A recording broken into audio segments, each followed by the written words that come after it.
I found 3 million reasons to question everything I'd believed about my wife.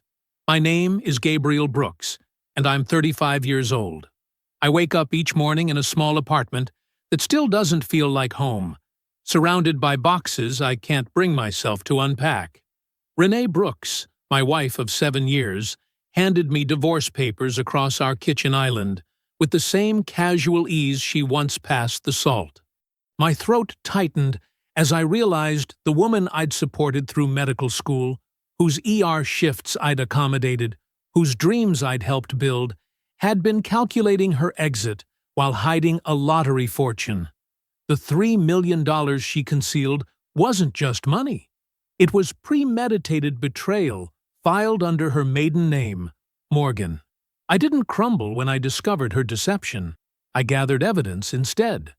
This isn't a story about being a victim. Before I go any further, let me know in the comments where in the world you are watching from, and make sure to subscribe because tomorrow I will share a story you don't want to miss. But let me start from the beginning. 2 weeks before the manila envelope appeared, I stood in our kitchen slicing peppers for a stir-fry.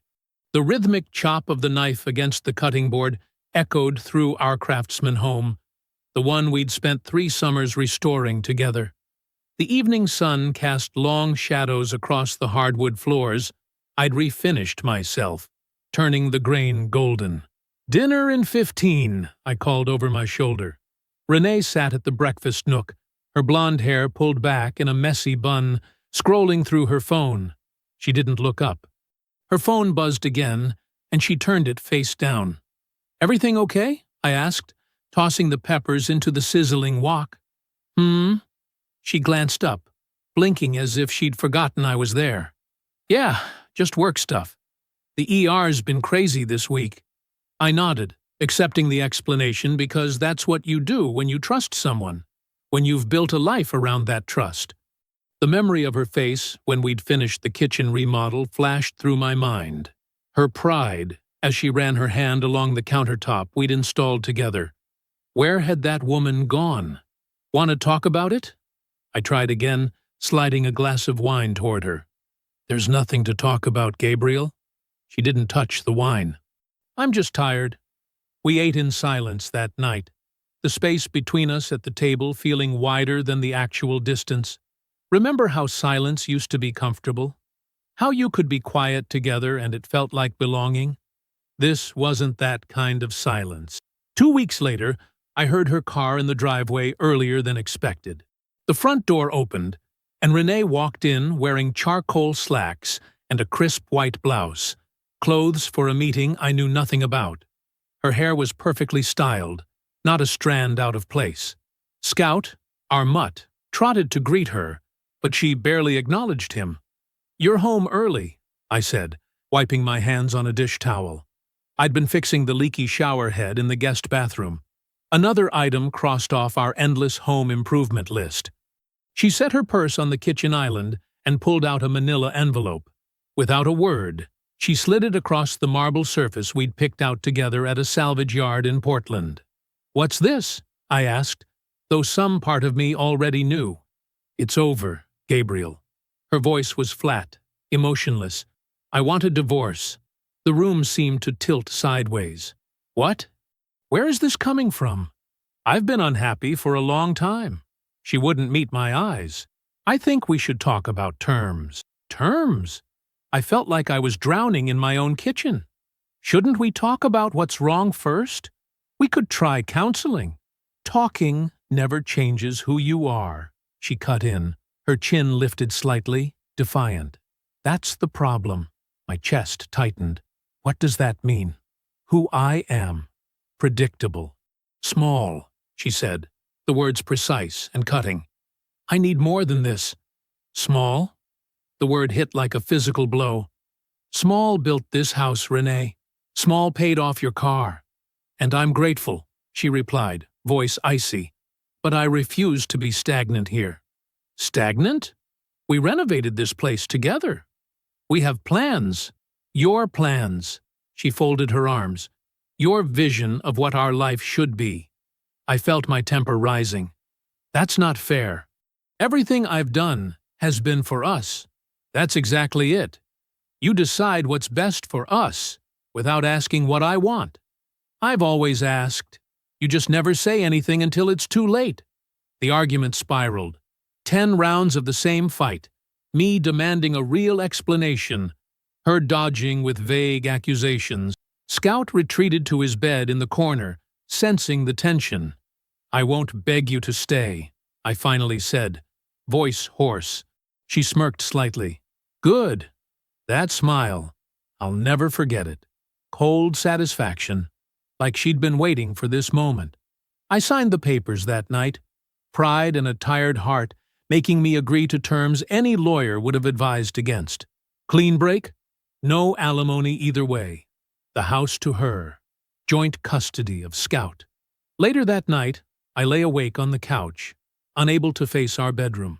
Scout pressed his warm body against mine, whining softly. I replayed every word, every look, searching for clues I'd missed. Had she been planning this for months? Years? The Renee I married wouldn't have ambushed me like this. 2 weeks later, she was gone, moved to a downtown condo while I crashed at my friend Ty's place. The house, our house, felt cavernous and strange when I came to pick up my things. Scout's nails clicked against the hardwood as he searched for her, confused by her absence.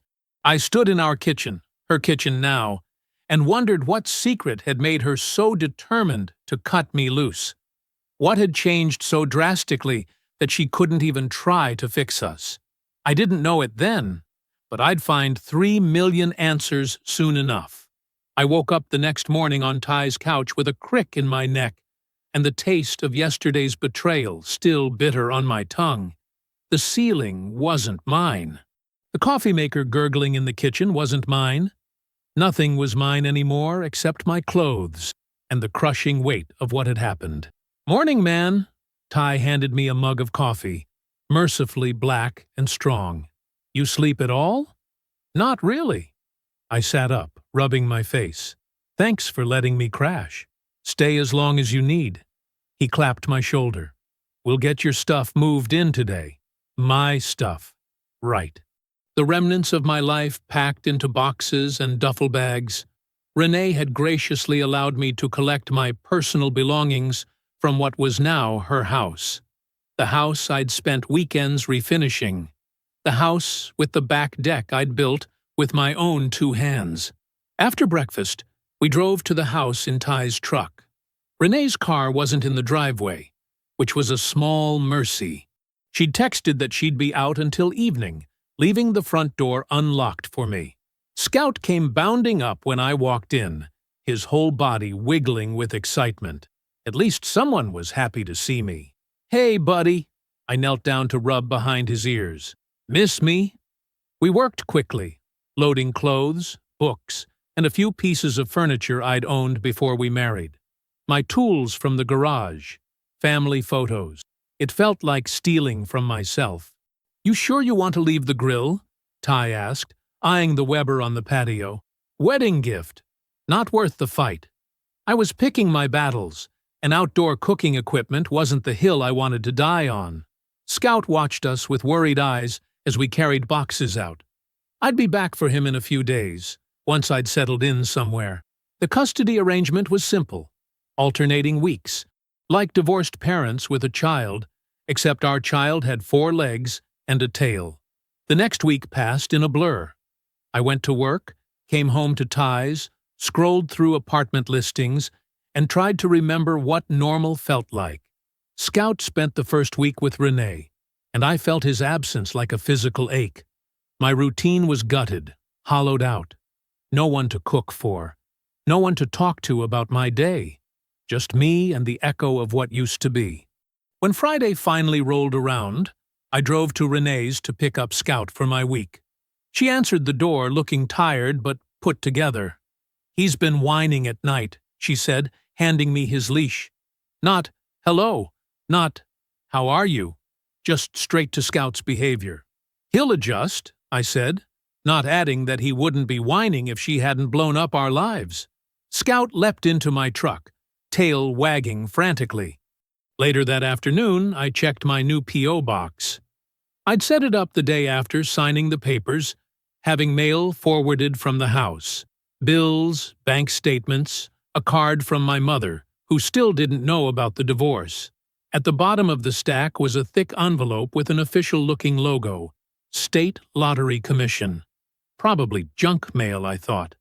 One of those "you may already be a winner" scams, but it felt too heavy, too official. I opened it while sitting in my truck, expecting a pamphlet or promotional materials. Instead, I found a bland form letter referencing "your claim filed by R. Morgan," along with a W-22G tax form and a notice about mandatory withholding on a $3,000 prize. $3 million. My hands went numb.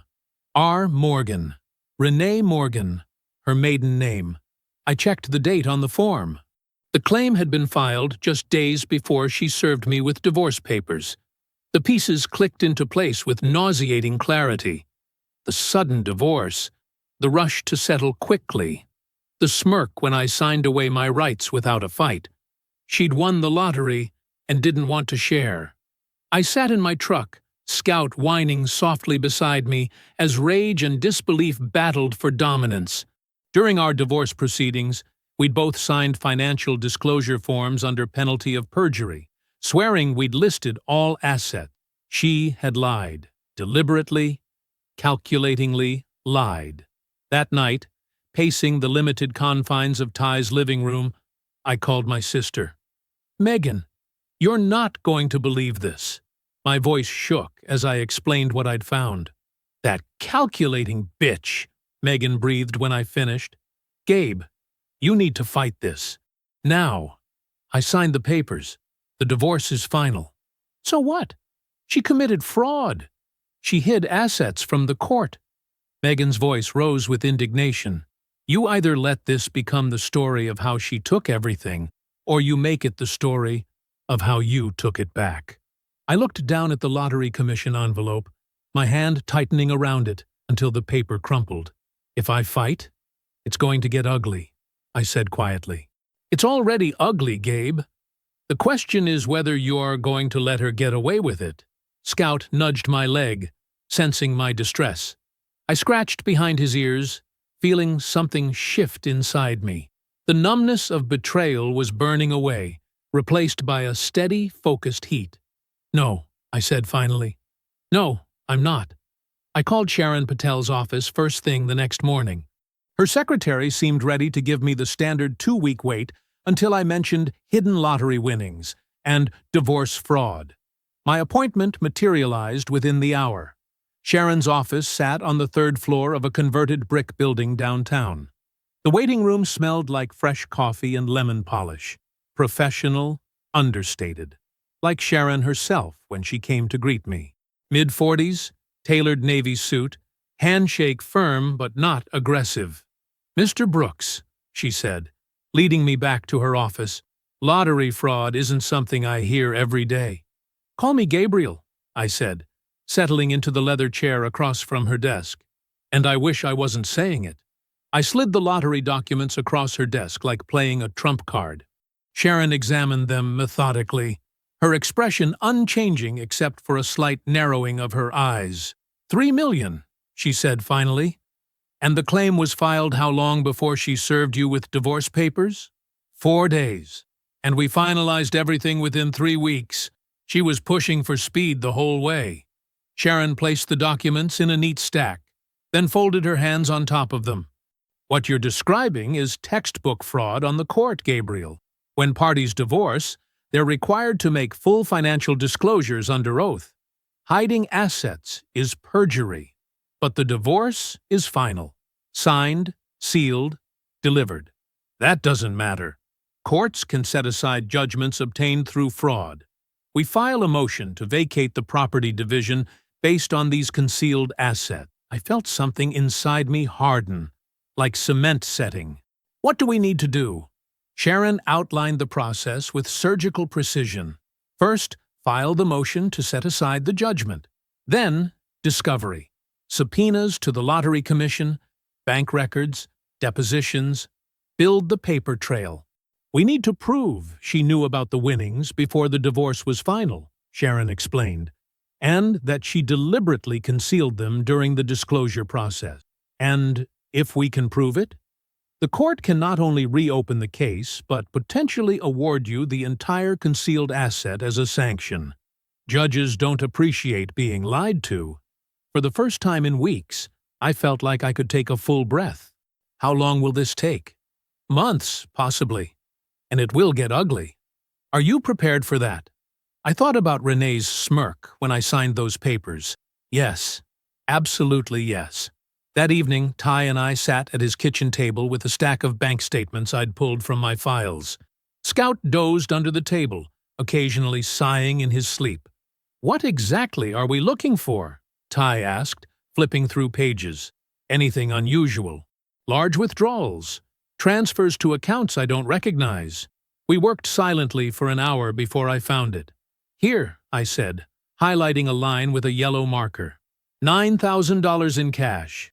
Withdrawn 3 days before she served me. Ty whistled low. "That's not grocery money." "No, that's lawyer money. Or maybe seed money for a PO. Box and whatever else she needed to set up shop under her maiden name." I called Sharon first thing the next morning. She agreed it looked suspicious and filed our motion by noon.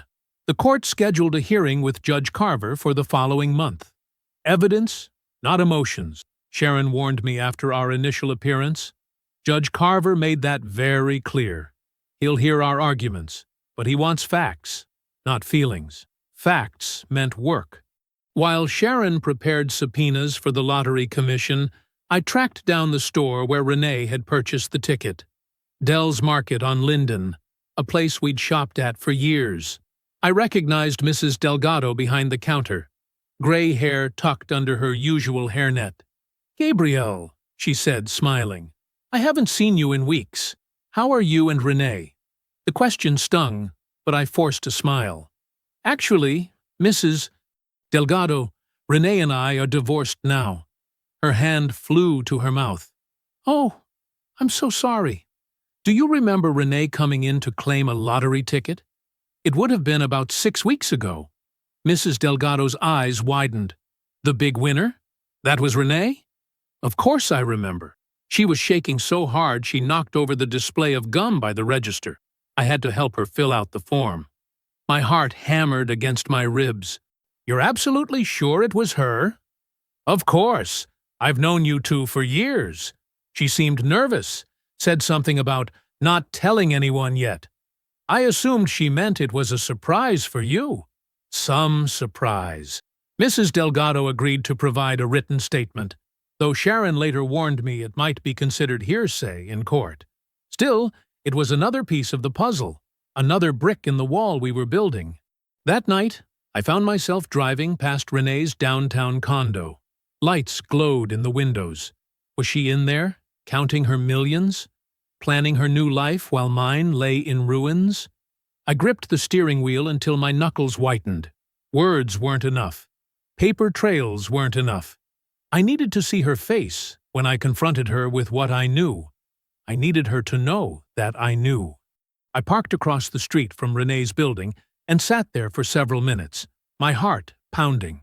Through the windshield, I could see her condo was on the 4th floor, lights glowing behind sheer curtains. The clock on my dashboard read 8:37 p.m. Not too late to be knocking on someone's door, but late enough that my presence would feel deliberate. I remembered something my dad used to say, "If you're going to confront someone, do it standing up straight." So I squared my shoulders, locked the truck, and crossed the street. The lobby was all brushed steel and potted plants. A security panel by the elevator required a code I didn't have, but as luck would have it, a couple was leaving just as I approached. I caught the door and slipped inside, ignoring the twinge of guilt. This wasn't breaking and entering. This was facing what was mine to face. Unit 412. I stood outside her door for a moment, listening. No voices inside, just the faint sound of music, something with a jazz piano. I knocked firmly 3 times. Footsteps approached. a pause at the peephole. Then the door swung open, and there stood Renee, wearing my old UW sweatshirt like it was still hers to claim. The gray cotton hung loose on her frame, faded from 100 washes. I'd looked for that sweatshirt when packing my things. Gabriel. She leaned against the doorframe, arms crossed, a small smirk playing at the corner of her mouth. This is unexpected. We need to talk. Do we? She didn't move to let me in. I stood my ground in the hallway. You didn't just leave, Renee. You looted. Her eyebrows lifted slightly, but her expression remained cool. And what is it you think I took exactly? $3 million. That you won before you served me with divorce papers. For just a flash, surprise crossed her face, quickly replaced by that practiced neutral expression she used with difficult patients in the ER. That's quite an accusation. It's not an accusation. It's a fact. I have the lottery commission paperwork. Now she laughed, the sound sharp in the quiet hallway. So what if you do? Prove it was before. You swore under penalty of perjury that you had no new assets. She shrugged one shoulder, the collar of my sweatshirt slipping to reveal her collarbone. Maybe I found out after. Maybe it's a gift. Maybe it's none of your business. It became my business when you lied to a judge. My voice stayed steady, though inside I was shaking. I won't let you make me the fool. Renee leaned forward then, close enough that I could smell her shampoo, the expensive kind she'd started buying last year, saying the drugstore brand was ruining her hair. Gabriel, she said, her voice low and dripping with contempt, you were born the fool. That's the problem? The words hit like a physical blow. I stepped back, holding her gaze. We'll see what the judge has to say about that, I said finally. Good luck, she called as I walked toward the elevator. You'll need it. I made it back to my truck before the shaking really started. My hands trembled so badly I had to wait 5 minutes before I could drive. But beneath the shock and hurt, something else was growing, a cold, clear focus. She thought she'd won. She wouldn't think that for long. 3 days later, the depositions began. Sharon had scheduled Yana Morgan, Renee's cousin, first. I'd met Yana a few times at family gatherings, a nervous woman with perpetually bitten nails who always seemed to be in Renee's shadow. The conference room at Sharon's office felt too warm. Yana sat across from us, fidgeting with the edge of her sleeve. A court reporter sat up in the corner. Renee's lawyer, a slick guy named Lawrence, sat beside Yana, whispering something in her ear. Sharon started gently, establishing Yana's relationship to Renee, their frequency of contact. Then she zeroed in. Ms. Morgan, did you assist your cousin in establishing any financial accounts in the past 6 months? Yana's eyes darted to Lawrence, then back to Sharon. We did talk about some financial stuff. Could you be more specific? She asked me about setting up an LLC for privacy reasons. And did you help her set up this LLC? Yes, it was called R. Morgan LLC. Sharon laid a document on the table. Is this the registration for that LLC, filed 4 days before Renee Brooks served divorce papers on my client? Yana paled. I don't remember the exact date. Your signature is on the document as a witness, dated February 18th. Do you deny that's your signature? No, but... Yana looked desperately at Lawrence. Renee said it was just for future plans. I didn't know about any lottery. So you were aware of a lottery winning? Sharon pressed. I didn't say that. Yana backpedaled, her voice rising. I just helped with paperwork. I don't know anything about money. But the damage was done. Sharon had gotten exactly what we needed. I felt a small, vindictive thrill watching Yana squirm. After the deposition, Sharon filed for a temporary restraining order to freeze what assets we could trace. We found a cashier's check deposited into the R. Morgan LLC account, then wired to something called Sparrow Bend Trust. For the first time since this nightmare began, I felt a real lift in my spirits. I grabbed coffee on the way back to Ty's place, and actually tasted it, the bitter warmth sliding down my throat like a promise. But at the preliminary hearing the next week, everything shifted. Judge Carver had concerns about the admissibility of Mrs. Delgado's statement. Renee's lawyer argued vehemently against our lottery commission evidence, citing privacy statute. Worse, Lawrence filed a motion claiming I'd harassed Renee at her residence, painting me as an angry ex bent on revenge. He carefully crafted a narrative of a successful woman being punished for her good fortune by a resentful former spouse. The judge partially dissolved our restraining order, pending further evidence. As we filed out of the courtroom, Renee brushed past me in the hallway, close enough that only I could hear her whisper. "Told you," she said, the same smirk playing at her lips. The court hallway emptied around me, but I couldn't move. Renee's whispered, "Told you," clung to me like a cold sweat. I watched her walk away, shoulders back, victory in every step. The marble floor seemed to tilt beneath my feet. Sharon touched my arm. "This is one hearing, Gabriel, not the war."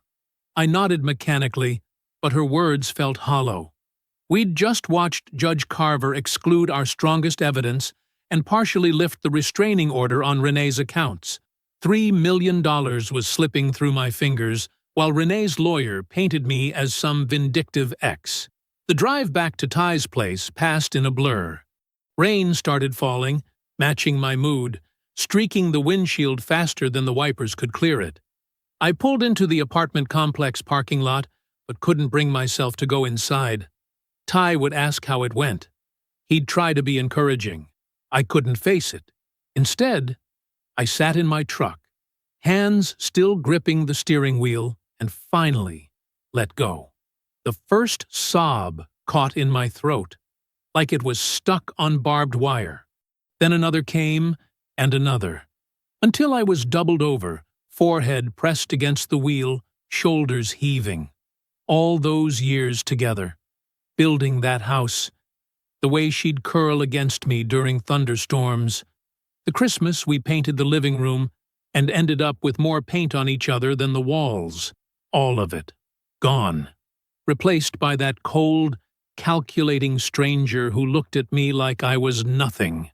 I don't know how long I sat there. Long enough for the windows to fog up. Long enough for my eyes to burn and my throat to feel raw. When the tears finally stopped, something else settled in their place. A quiet, seething rage. Not the explosive kind that makes you punch walls. The cold kind that hardens like concrete. She'd stolen from me, lied under oath, and now she was winning. I wiped my face with my sleeve and finally went inside. Ty took one look at me and silently handed me a beer. We didn't talk about it that night. He just put on a mindless action movie and let me sit in silence. Morning brought Megan, carrying coffee and a determined expression. Ty had called her. "You look like hell," she said, pushing a cup into my hands. "Thanks for the review." She sat across from me at Ty's small kitchen table.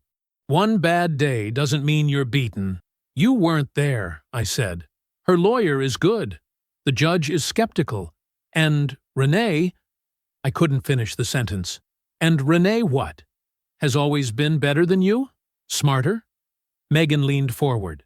"The only advantage Renee ever had over you was her willingness to be ruthless. But you have something she's always underestimated." "What's that?" "You don't quit, Gabriel. You never have. When Dad's truck broke down, you spent 3 weeks rebuilding that engine. When your first job laid you off, you worked 2 crappy positions until you found something better. You're like water on rock. You just keep going until you wear it down." I stared into my coffee cup. The memories surfaced of rebuilding Dad's engine, my hands cramped and greasy, Mom bringing sandwiches to the garage at midnight. "What if there's nothing left to find?" I asked. "Then you look harder," Megan said simply. "Where haven't you looked yet?" The question stuck with me after she left. Where hadn't I looked? We'd gone through bank statements, credit card bills, property records. But what about digital trails? For 3 days straight, I combed through everything. Email accounts, cloud storage, backup drives. Most nights I fell asleep at Ty's kitchen table, laptop still open.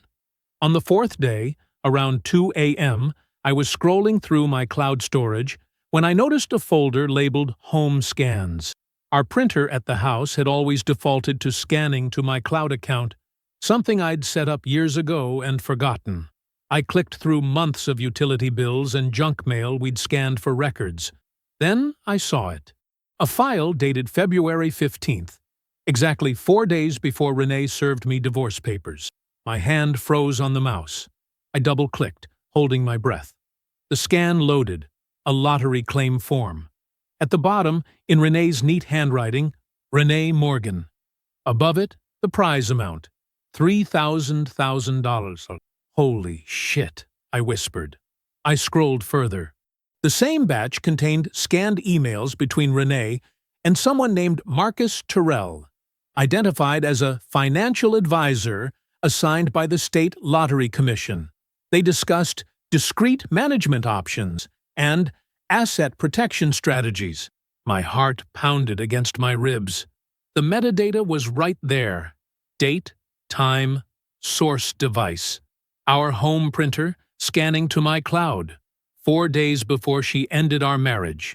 The very printer I'd fixed when it kept jamming the previous Christmas.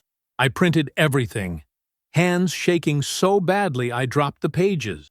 Then I checked the metadata on the files, confirming the digital trail was intact and verifiable. There it was, the linchpin. Irrefutable proof that Renee had claimed the lottery winnings before filing for divorce, before our financial disclosures, before swearing under oath that she had no additional assets. I clutched the papers to my chest, suddenly wide awake despite the hour. The cold rage that had been building crystallized into something stronger. Certainty. The game had just changed. I grabbed my phone and texted Sharon. Found it. Concrete proof. Need to meet first thing tomorrow. For the first time in weeks, I fell asleep without my mind racing through worst-case scenarios. The printer's default settings, the boring technical detail Renee had always rolled her eyes at when I insisted on proper backups, had preserved the evidence of her fraud. Sometimes, being predictable and thorough pays off. I pulled into Sharon's office parking lot at 7:45 a.m., 15 minutes early for our 8 meeting. I couldn't wait any longer. The proof burning a hole in my messenger bag had kept me awake since 5 hours, pacing Ty's apartment, waiting for a reasonable hour to show up. The receptionist wasn't even at her desk yet when I walked in. Sharon was already there, though, coffee in hand, looking over another case file. "You're early," she said, looking up from her desk. Couldn't sleep. I pulled out the folder containing the printouts and metadata. "This is it, Sharon. This is what we've been looking for." I slid the printed lottery form across her desk, along with the metadata showing the exact date and time it was scanned, plus the chain of emails between Renee and her financial advisor.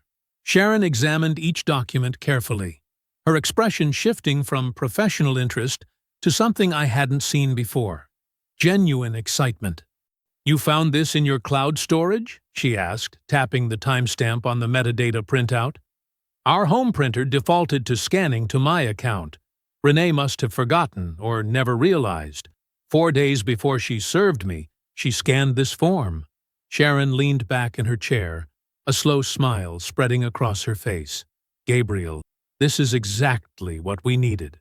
The metadata timestamp is our smoking gun." She picked up the lottery form again. "And look at this. She signed it as Morgan, not Brooks. She was already planning to hide it from the court. Can they claim the metadata was altered? They can try, but we can authenticate it through the cloud service records. The chain of custody is clean." Sharon began making notes. "This changes our strategy completely. We need to schedule another deposition immediately." Within days, we were back in the small conference room at Sharon's office. Renee arrived with her attorney, Lawrence Benson, a silver-haired man with expensive cufflinks who specialized in high-asset divorces. I sat quietly beside Sharon, watching Renee adjust her blazer, looking confident as ever. After the court reporter swore her in, Sharon began with standard questions, establishing Renee's name and background information. Then she shifted tactics. Mrs. Brooks, did you purchase a lottery ticket in February of this year? Renee glanced at her attorney. I may have bought tickets occasionally. And did you claim a lottery prize of $3 million shortly before filing for divorce from Mr. Brooks?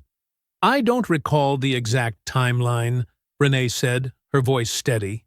Let me refresh your memory, Sharon said pleasantly. Counsel, please mark this as Exhibit 24. Sharon slid the printed lottery claim form across the table, along with the metadata showing the date and timestamp. Mrs. Brooks, this lottery claim form was scanned on your home printer on February 15th at 2:17 p.m., 4 days before you served divorce papers on Mr. Brooks. It was automatically uploaded to Mr. Brooks's cloud storage account. Do you recognize this document? Renee stared at the paper, her shoulders stiffening slightly. That's not mine. Really? Sharon raised an eyebrow. Because the signature at the bottom clearly reads Renee Morgan, which is your maiden name. Are you testifying under oath that someone else signed your name to a $3 million lottery claim? I don't remember scanning this, Renee said, her voice tightening. Would it help if I showed you the emails you exchanged with Marcus Terrell from the Lottery Commission's Financial Advisory Department? Those were scanned in the same batch, just 10 minutes later. Renee's lawyer leaned forward. May I see those, please? Sharon passed over the additional documents. Benson reviewed them quickly, his expression darkening. He whispered something to Renee, whose face had gone rigid. We'll need a moment, Benson said, standing abruptly. Of course, Sharon replied calmly. They left the room for nearly 20 minutes. When they returned, the energy had shifted completely. Renee wouldn't meet my eyes. Benson looked like someone had punched him in the stomach. We'd like to discuss settlement options, Benson said. Sharon smiled slightly. I think that would be premature. We've scheduled an evidentiary hearing with Judge Carver next week. Let's see what he has to say about these documents first. The rest of the deposition was brief. Renee answered questions mechanically. Her earlier confidence evaporated. When it was over, I felt no triumph, just a hollow relief that the truth was finally coming out. As we walked out of the courthouse, I spotted Renee standing in the lobby, staring at me with pure hatred. For a moment, our eyes locked. No words needed to be exchanged. We both knew what was coming. The final showdown was unavoidable now. The courtroom felt too small for all the tension it contained. Judge Carver's chambers were wood-paneled and traditional, with flags flanking his bench and the state seal mounted on the wall behind him. I sat at our table next to Sharon, my hands clasped so tightly my knuckles had gone white. Across the aisle, Renee kept her eyes fixed on the papers in front of her. I remembered sitting in this same courtroom for our divorce decree, barely 2 months earlier. That day had felt like a funeral. Today felt like something else entirely. Like standing at the edge of a cliff, waiting for justice to either push me off or pull me back to solid ground. Judge Carver entered, and we all rose. His silver hair caught the fluorescent lighting as he settled into his chair, arranged his files, and peered at us over reading glasses. Good morning. We're here on the matter of Brooks Wurst. Brooks, motion to set aside property division based on alleged fraud. Ms. Patel, you may proceed. Sharon stood, confidence in every movement. Thank you, Your Honor.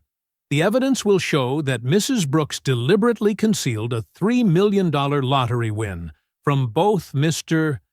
Brooks and this court during divorce proceedings. She walked Judge Carver through our evidence methodically, starting with the original Lottery Commission documents that had been forwarded to my P.O. box. Then she introduced the suspicious bank withdrawal, the creation of R. Morgan LLC, and finally, our ace, the scanned lottery claim with its damning metadata. Your Honor, as you can see from the technical report, This document was scanned on the Brooks family printer on February 15th at 2:17 p.m.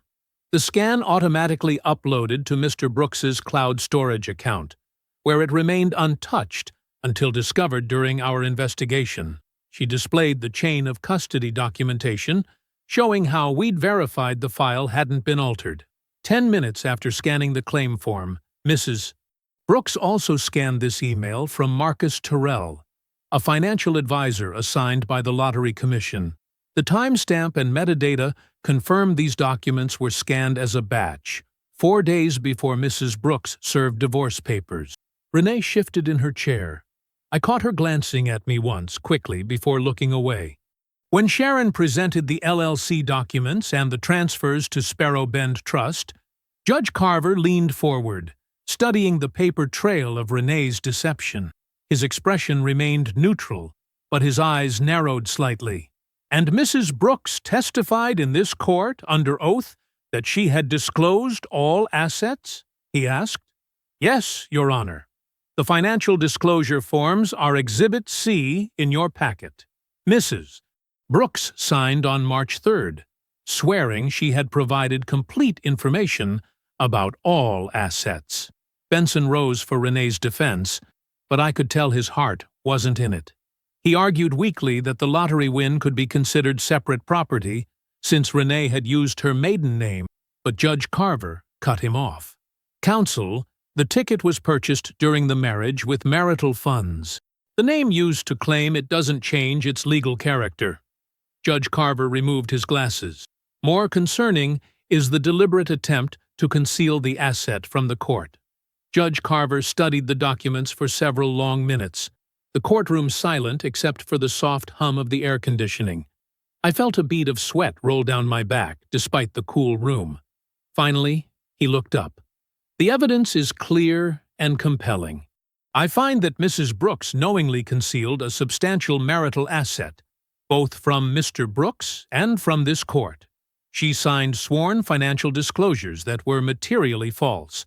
This constitutes fraud upon the court." My chest tightened. Sharon's hand rested briefly on my arm. "The property division is hereby set aside. Given the egregiousness of the concealment and Mrs. Brooks's continued dishonesty throughout these proceedings, I am awarding the entirety of the lottery winnings to Mr. Brooks." I heard Renee gasp, but I kept my eyes forward. "Additionally, Mr. Brooks is awarded attorney's fees in the amount of $47,000. Judge Carver's gaze turned to Renee, his expression hardening. "Mrs. Brooks, perjury is a serious offense. I am referring this matter to the district attorney for potential criminal charges." He struck his gavel once. "This court is adjourned." I stood slowly, my legs strangely numb. Across the aisle, Renee's face had gone slack, as if someone had cut the strings holding her expression in place. She looked toward me, a desperate question in her eyes. What now? I turned away, following Sharon from the courtroom without a backward glance. The courthouse doors felt heavier than usual as I pushed through them, stepping into the late afternoon sunlight. The judgment still echoed in my head. $3 million. Attorney's fees. Criminal referral. I'd done it. I'd actually won. My hands were steady, but my mind raced. I'd prepared for this moment for months, yet the reality felt surreal. Sharon walked beside me, her heels clicking against the marble floor of the corridor. She was saying something about next steps, but the words blurred together. "Gabrielle." Renee's voice cut through my thoughts. I turned to see her hurrying toward me, her face a mask of panic. Gone was the smirking woman who'd told me I was born the fool. This Renee looked smaller somehow, her shoulders hunched, eyes wide with desperation. "Gabriel, we can—" "No," I said, my voice low but firm. I met her gaze directly, feeling nothing but a cold certainty. "You don't get to speak to me like we share a life. You burned it. Live with the ashes." She stared at me, mouth slightly open, as if reaching for a lifeline that wasn't there. For a heartbeat, I remembered her in our kitchen on Saturday mornings, laughing at something Scout had done. Then I remembered her voice. Maybe it's none of your business. I turned away without another word, not looking back as Sharon led me toward the elevators. Renee didn't follow. You okay? Sharon asked quietly. Yeah, I said, surprised to find it was true. I really am. The elevator doors closed on the image of Renee standing alone in the hallway. To justice, Ty said, raising his beer bottle. The three of us, Ty, Megan, and I, sat around his coffee table, the remains of a pizza dinner scattered between us. To Gabriel not being a pushover, Megan added, tapping her bottle against mine. Her smile was fierce with pride. I laughed, the sound rusty but genuine. To being done with it all. We drank, and for the first time in months, the knot in my chest loosened. Scout lay at my feet, occasionally lifting his head to check if any pizza might be heading his way. So, what happens now? Ty asked, leaning back against his couch. You gonna buy a yacht or what? God, no, I said, shaking my head. I'm thinking a small house with a yard for Scout. Maybe in the Westwood neighborhood. Responsible as always, Megan teased, but her eyes were warm. $3 million isn't actually that much after taxes, I said. And I want to set some aside for Mom. And for your kids' college funds. Megan's eyes widened. Gabriel, you don't have to. I want to, I cut her off. You've been there for me through all this. Let me do this. My phone buzzed, and I glanced down to see Sharon's name on the screen. I stepped onto Ty's balcony to take the call. The funds should be released within 30 days, Sharon told me, her voice as precise as ever. But I wanted to remind you that the criminal referral is out of our hands now. The DA may decide to pursue perjury charges against Renee. I looked out at the city lights, thinking about Renee's face in the courthouse hallway. Will they tell me if they do?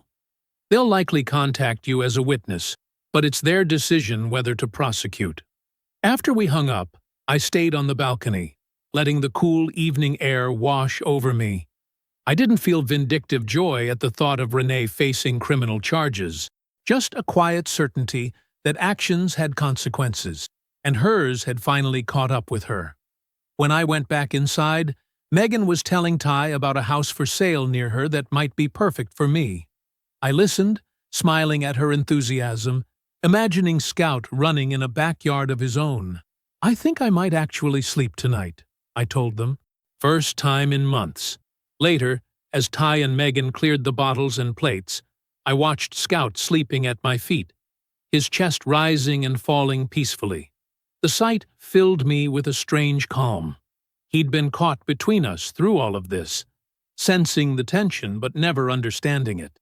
It's over, buddy, I whispered, reaching down to scratch behind his ears. He thumped his tail once without opening his eyes. That's when it hit me fully. Betrayal wasn't steering my life anymore.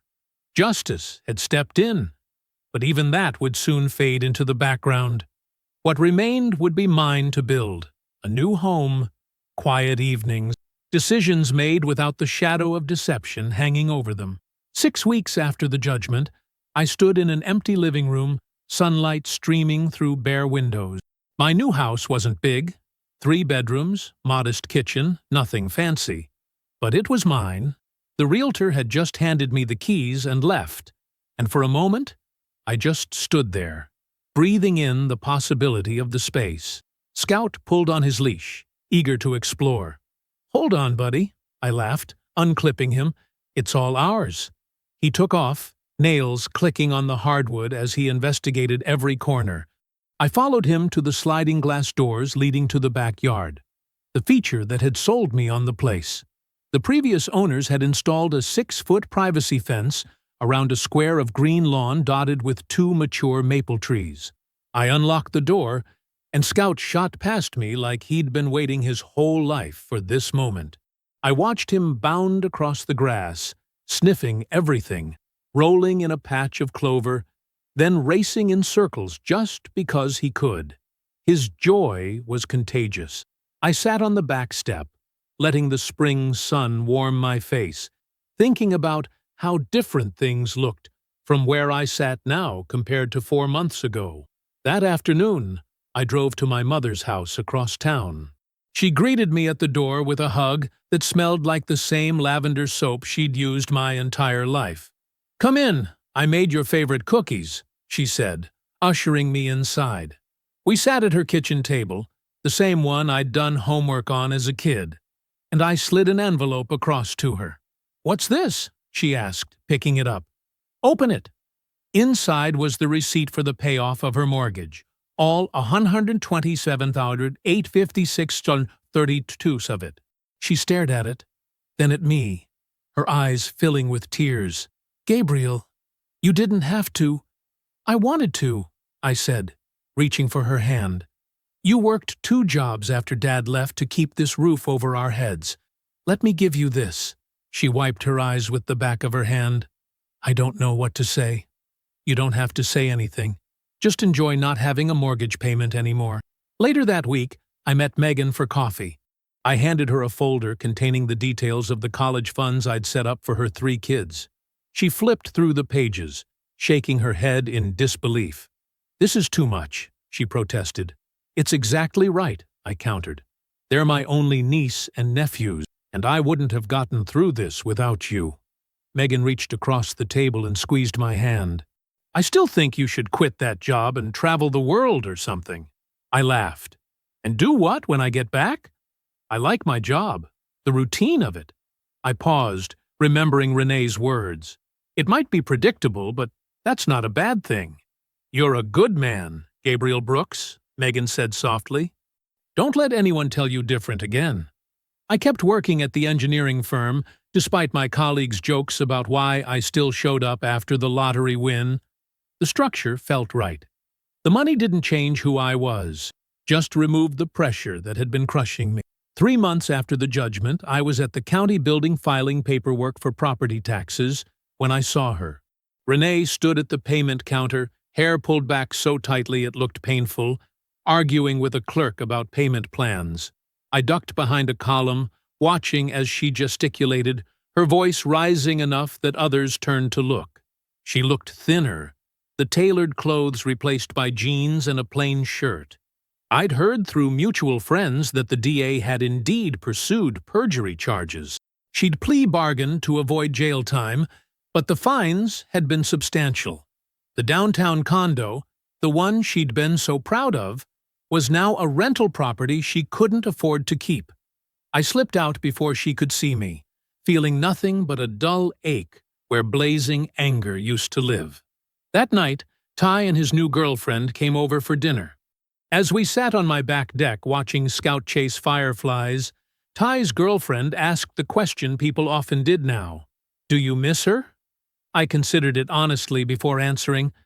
I miss the idea I had of us, what I thought we were building, but that was never real. I took a sip of my beer. I don't miss the person who chose theft over truth. After they left, I locked up and walked through my quiet house, Scout padding beside me. In the bedroom, I opened the window to let in the summer night air, and Scout jumped onto his bed in the corner. "We made it, buddy," I whispered. "If you're listening and your life just exploded, believe me, you will breathe again. Betrayal doesn't get the last word, unless you let it." I didn't. And now I sleep in a house built on truth, not lies. I turned out the light. Scout already snoring softly. "Justice," I whispered into the darkness, "is sweeter than forgiveness." I believe stories such as this find us for a reason. If this one touches you, please subscribe.